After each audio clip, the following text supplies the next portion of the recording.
Siamo con Gino Ferraresso del Dipartimento Sociosanitario dello SPI-CGIL del Veneto. Parliamo delle criticità dei medici di medicina generale.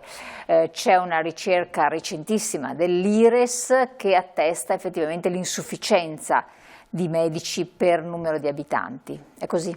Sì, allora c'è uno standard nazionale che fissa un medico di medicina generale ogni 1200 assistiti. E questo vale ovviamente anche per il Veneto. Da tempo questo standard viene sforato. Dai 1200, che dovrebbe essere lo standard, si può arrivare al massimale di 1500 e anche in questo, rispetto a questo numero, nel Veneto purtroppo siamo più in là. E siamo una delle 3 regioni che superano i 1500 come media, che vuol dire che nel Veneto c'è un medico che magari ha 1200 assistiti, ma c'è anche un medico che arriva addirittura ai 1800. Voi capite che sotto l'aspetto qualitativo della prestazione è critico. È tutto da discutere. Che cosa bisognerebbe fare? Qual è il problema? Allora, i problemi che ci stanno dentro sono tanti. Allora, partiamo dall'accesso a questa figura.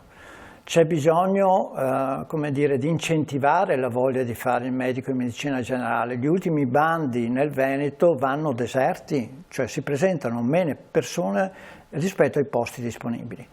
Allora bisogna equiparare la specializzazione al bando per quanto riguarda il medico in medicina generale.